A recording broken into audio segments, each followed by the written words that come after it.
नमस्कार दर्शकों, स्वागत है आपका एक बार फिर से हमारे इस खास कार्यक्रम धरती का अमृत जैविक खेती में। और आपके साथ हूँ मैं शालिनी सिंह। इसमें हम लाते हैं आपके लिए जैविक खेती के सबसे बेहतरीन और कारगर तरीके।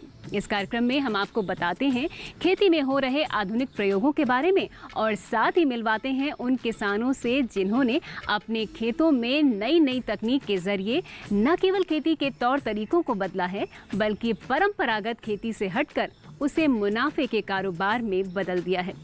इस कार्यक्रम के जरिए हम चाहते हैं कि आप खेती को घाटे की वजह मानते हैं, उसमें नए नए प्रयोग कर सफलता की नई कहानी लिखें। तो चलिए शुरू करते हैं आज का ये कार्यक्रम।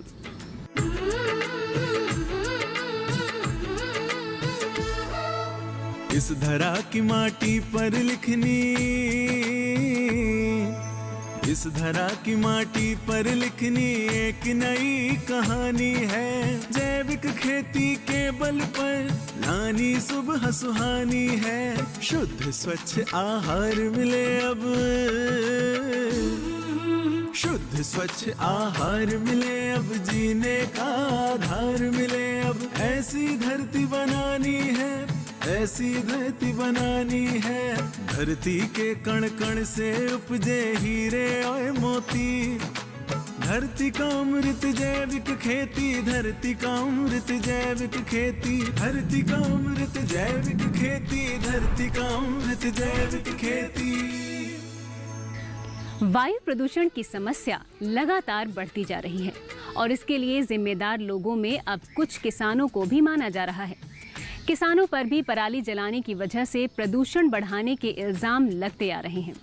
उनकी मजबूरियों पर अब सख्ती भी की जा रही है। हालांकि ये सच है कि किसान जानकारी के अभाव में ऐसा करते रहे हैं। अगर उनको पराली के दूसरे इस्तेमाल समझा दिए जाएं जो उनके लिए फायदेमंद हो, तो शायद वो कभी भी पराली न चलाएं। और ऐसी ही एक तकनीक है बायोचार तकनीक, जो पराली को जैविक उर्वरक में बदल देती है।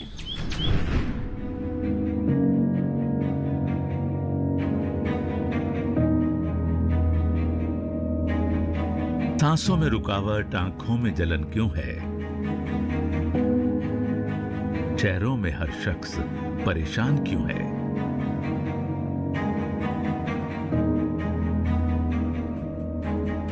ये लाइनें दिन प्रतिदिन बढ़ते स्मॉग पर बिल्कुल सटीक बैठती हैं, जिसकी वजह बनता है हर साल जलाए जाने वाला करोड़ों टन फसल अवशेष। ऐसा नहीं है कि इससे निपटने का कोई रास्ता ना हो, लेकिन कठिन रास्तों को अक्सर एक तीली आग राख में तब्दील करती नजर आती है।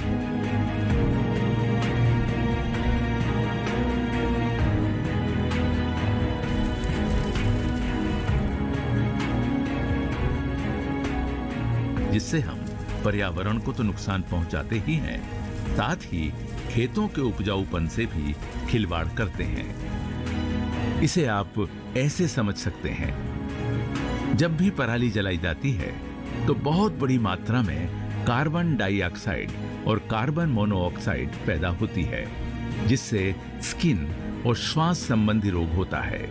वहीं 1 टन धान के अवशेषों को जलाने से आपके खेतों की मिट्टी से 5.5 kilogram nitrogen, 2.3 kilogram phosphorus, 25 kilogram potash, 1.2 kilogram गंधक और 400 किलोग्राम कार्बनिक पदार्थों की हानि होती है।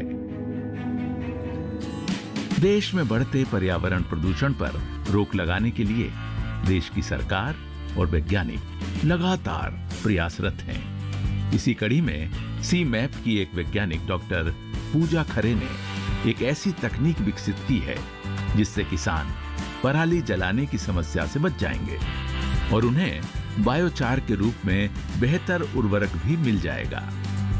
बायोमास को हम लोग एक नियत तापमान पे बायोचार में कन्वर्ट कर देते हैं, जिससे क्या होता है कि जो ये भी इसके अंदर जितने भी न्यूट्रिएंट हैं वो बहुत कंसंट्रेट हो जाते हैं, सांद्र हो जाते हैं बायोचार में, और कार्बन भी सांद्र हो जाती है।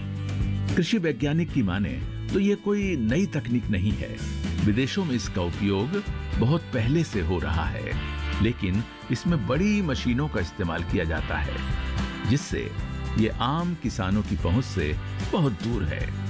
ऐसे में कृषि वैज्ञानिक ने बायोचार बनाने की सस्ती और टिकाऊ तकनीक खोज निकाली है जो काफी प्रभावशाली है। बायोचार बनाने का जो शुरुआत में प्रारंभिक हुआ था, ये जो टेरा पेट्रा एक जगह थी, वहाँ के पुराने लोग क्या करते थे, जला के ना मिट्टी में डाल देते थे। तो वहाँ पे प्रोडक्टिविटी बहुत ज़्यादा थी। तो जो अमेरिकन और यूरोप की कंट्रीज़ ने देखा कि यहाँ प्रोडक्टिविटी क्यों ज़्यादा है, उन्होंने रिलेट किया कि सॉइल के अंदर ऐसे बायोचार टाइप के कंपाउंड ज़्यादा हैं। इसके बाद धीरे धीरे जब और इस प्रोसेस को देखा गया तो ये देखा गया कि ये सॉइल की फर्टिलिटी इम्प्रूव कर रहा है, प्लांट की प्रोडक्टिविटी भी इम्प्रूव कर रहा है। दूसरी चीज़ें ये क्या करता है कि अगर इसमें कुछ टॉक्सिन है सॉइल में तो वो पौधे में नहीं जाने देता है। तो यूरोपियन और अमेरिकन कंट्रीज़ में इसका बहुत ज़्यादा अभी उपयोग हो रहा है इस टेक्निक का। इंडिया में है लेकिन इसका इंफ्रास्ट्रक्चर के बारे में लोगों को ज़्यादा आइडिया नहीं है, और यहाँ पे ऐसी टेक्निक की ज़रूरत थी जिसमें कि इंफ्रास्ट्रक्चर कम लगे। इसीलिए सीमैप ने हम लोगों ने एक डिस्टिलेशन यूनिट में किया, ये बनाने की टेक्निक डेवलप की, ताकि अलग से कुछ इंफ्रास्ट्रक्चर नहीं लगे और अलग से कुछ भी हमको फ्यूल की ज़रूरत ना पड़े और किसान अपनी फील्ड तक बना सके। बायोचार एक बेहतर जैविक उर्वरक है जो फसल अवशेषों के पायरोलिसिस की प्रक्रिया द्वारा तैयार किया जाता है। ये एक उभरती तकनीक है जो कि आधुनिक कृषि उत्पादन बढ़ाने और पर्यावरण प्रदूषण को रोकने में काफी सहायक साबित हो रही है। बायोचार मृदा की उर्वरा शक्ति बढ़ाती है और कम लागत में बढ़ती है आपके फसलों की उपज।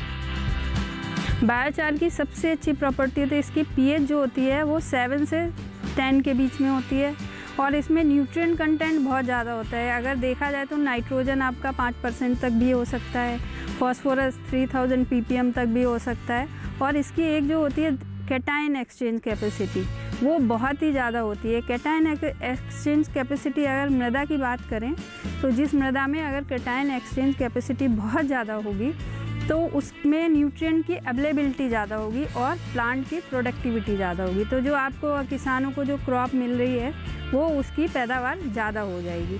दूसरी चीज़, बायोचार बहुत ज़्यादा पोरस मटेरियल है।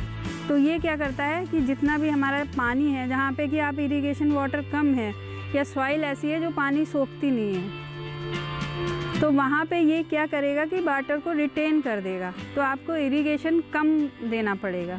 ये इसकी सबसे अच्छी प्रॉपर्टीज़ है। ये तो हुई बायोचार की खासियत की बात। अब जानिए कि आखिर कैसे सीधे और सरल तरीके से कोई भी किसान इसे बना सकता है। जानिए खुद विशेषज्ञ से बायोचार तैयार करने की तकनीक।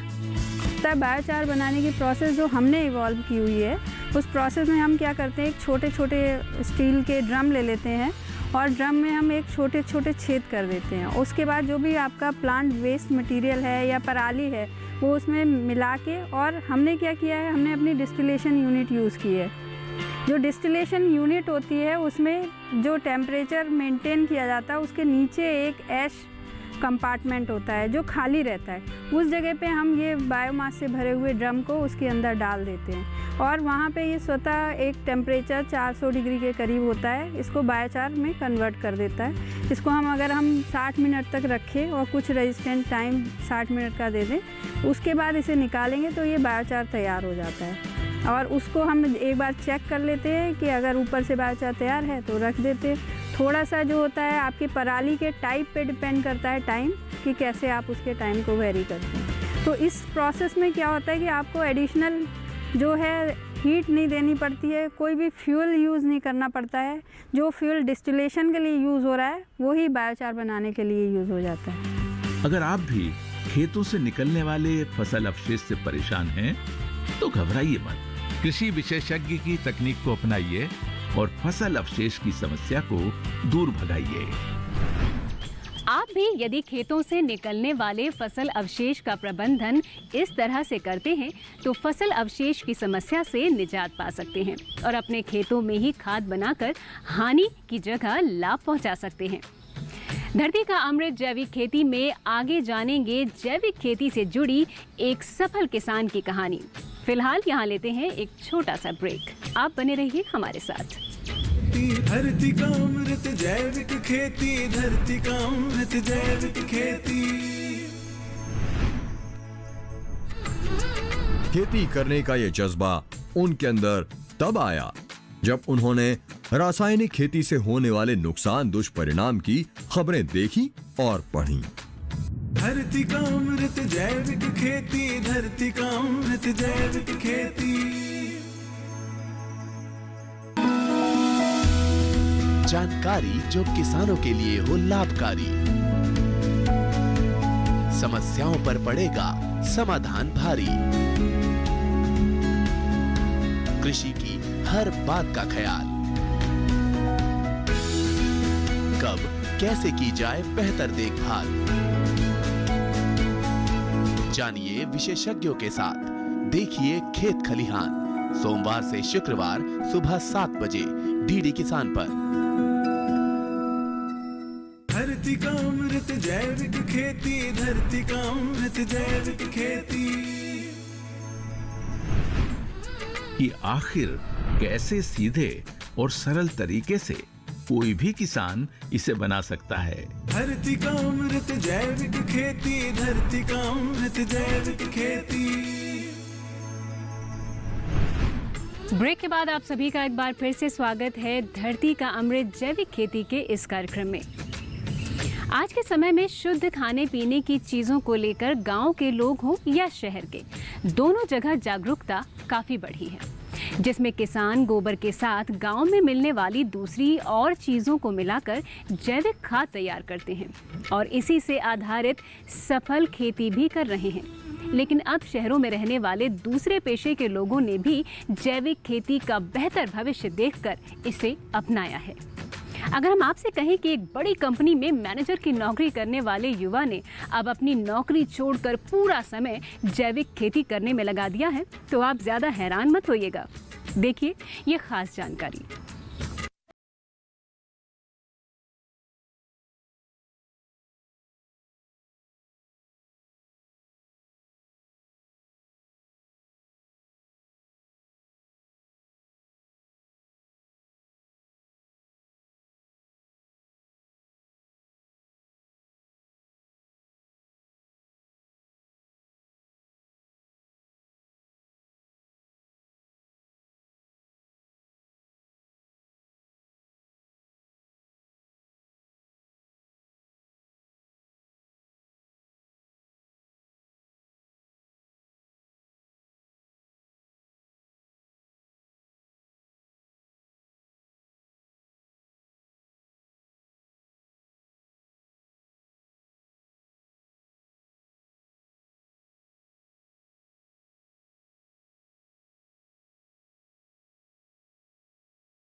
और वहाँ से मैं पूरा मोल्ड आउट हो गया। मैंने रिज़ाइन करा और सीधा चलाया कि नहीं जी अब तो खेती ही करनी है। और खेती के प्रारूप में भी मैंने जैविक खेती से स्टार्टअप करा।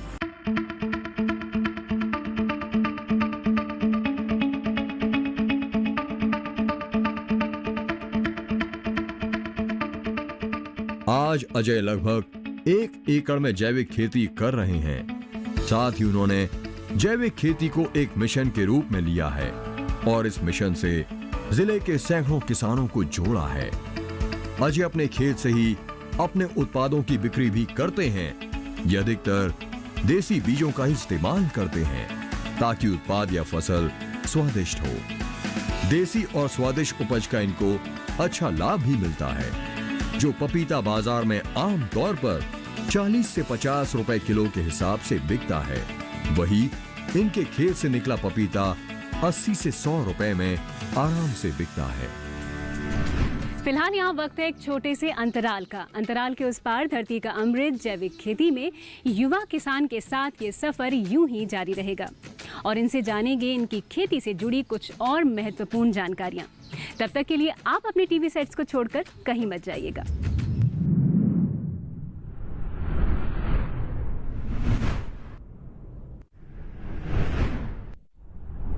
अजय जैविक खेती में सब्जियों के साथ साथ फलों और फूलों को भी लगाते हैं, जिससे कीटों से प्राकृतिक तौर पर निपटने में आसानी होती है।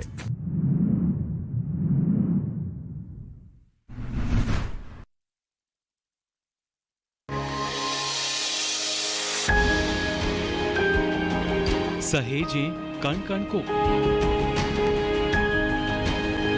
सुंदर दे रूप रंग आकार, स्वस्थ जीवन रहे जमी पर, इंद्रधनुष हो साकार। देखिए प्रकृति की ओर गुरुवार सुबह 9:30 पर। धरती का अमृत जैविक खेती, धरती का अमृत जैविक खेती। अजय अपने खेत से ही अपने उत्पादों की बिक्री भी करते हैं।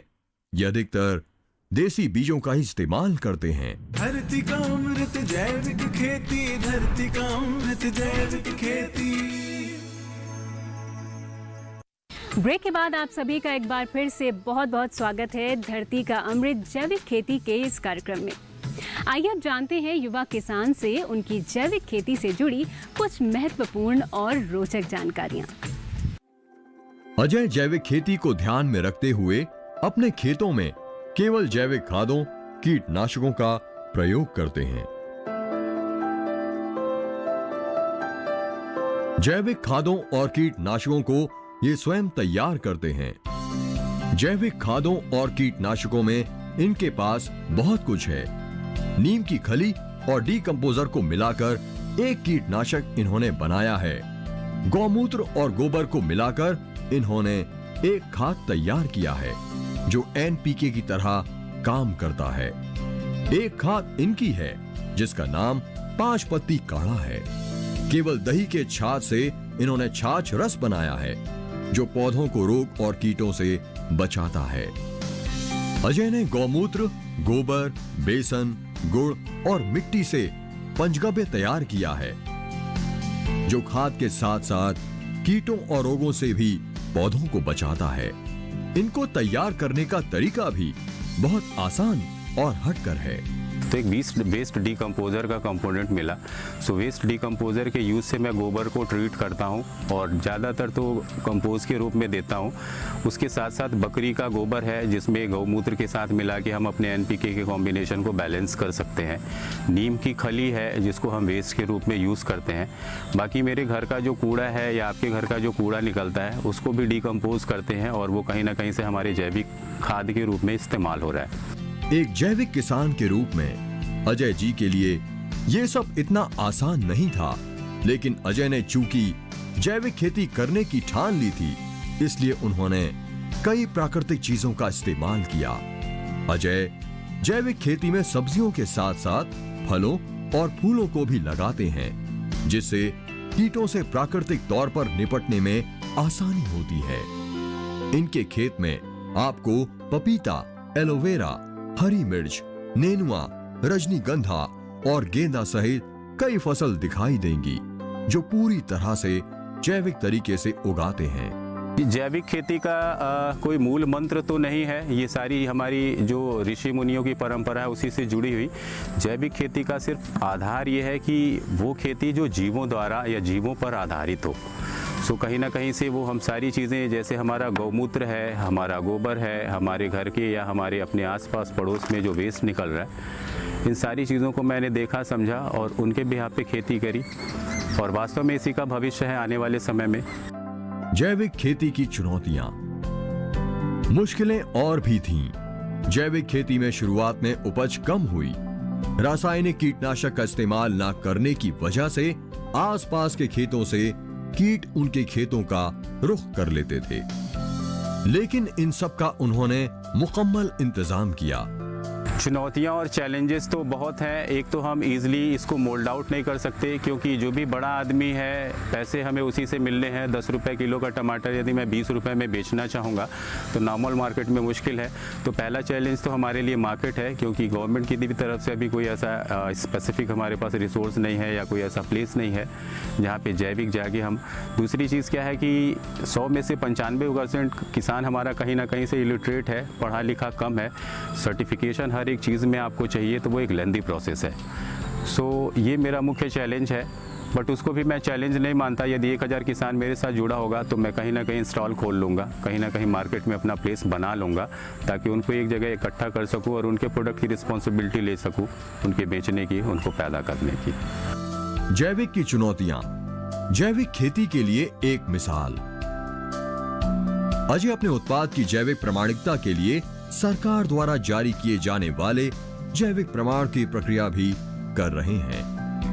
आज अजय के साथ लगभग सैकड़ों किसान जुड़े हैं। उन्होंने अपनी मजबूत इच्छा शक्ति से ये साबित कर दिया है कि जैविक खेती ही जीरो बजट खेती है और इसी से एक स्वस्थ समाज बन सकता है।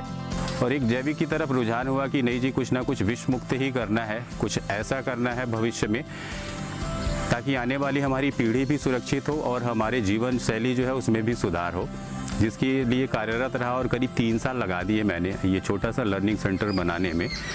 और आज बहुत प्रसन्नता और खुशी होती है कि नहीं जी, मेरे इस काम से इंस्पायर्ड होकर बहुत सारे लोग हैं। और आज तो आप देखेंगे कि पूरा विश्व इस कोविड-19 के इम्पैक्ट में अब जैविक जैविक जैविक चिल्ला रहा है और वास्तव में यही हमारा भविष्य है। अजय वैसे किसानों के लिए खास प्रेरणा स्रोत हैं जो छोटी छोटी समस्याओं के सामने घुटने टेक देते हैं। अभी वो जैविक खेती से अधिक किसानों को जोड़ना चाहते हैं ताकि जैविक उत्पाद लोगों तक पहुंचे और लोग स्वस्थ और शुद्ध चीज खाएं। आने वाले समय में यदि मेरा बच्चा या आपके बच्चों का भविष्य सुरक्षित होगा तो वो मेरा सबसे बड़ा अचीवमेंट होगा। बाकी दूसरी तरफ कंपोनेंट्स में ज़्यादातर लोग फोकस रहते हैं, नहीं जी पैसा कैसे बढ़ेगा। तो यदि आज ही डेट में 3 साल के अंदर यदि 1000 किसान मेरे से जुड़ा है तो इसका भविष्य बहुत तगड़ा है। इस प्रोसेस पे यदि मैं किसानों को सस्त कर लूँगा, उनको जैविक खेती की तरफ आकर्षित कर लूँगा तो कहीं ना कहीं मैन्युफैक्चरिंग यूनिट में डालूंगा, फिर सोचूंगा अपने प्रॉफिट एंड लॉस के बारे में। अभी तो सिर्फ एक फोकस है, नहीं जी बेस्ट से बेस्ट करना है ताकि हमारी पृथ्वी और आने वाला भविष्य सुरक्षित हो, हमारे बच्चे सुरक्षित हों जी। आज के एपिसोड को देखकर ये समझना मुश्किल नहीं है कि आने वाला ज़माना जैविक खेती का ही है। जैविक खेती, इससे जुड़े किसान और जैविक अनाजों पर आधारित उत्पाद के प्रति आम लोगों की चाहत इससे जुड़ी है। तो धरती का अमृत जैविक खेती में आज के इस एपिसोड में बस इतना ही। उम्मीद है कि आज के इस कार्यक्रम की जानकारी से फ़ायदा उठाकर आप अपनी फसल की पैदावार बढ़ाकर न सिर्फ मुनाफा बढ़ा सकते हैं बल्कि खेती को नया रूप दे सकते हैं। फिलहाल आज के लिए हमें दीजिए इजाज़त, मिलते हैं अगले एपिसोड में। तब तक के लिए नमस्कार। एक तीली आग राख में तब्दील करती नजर आती है, जिससे हम पर्यावरण को तो नुकसान पहुंचाते ही हैं, साथ ही खेतों के उपजाऊपन से भी खिलवाड़ करते हैं।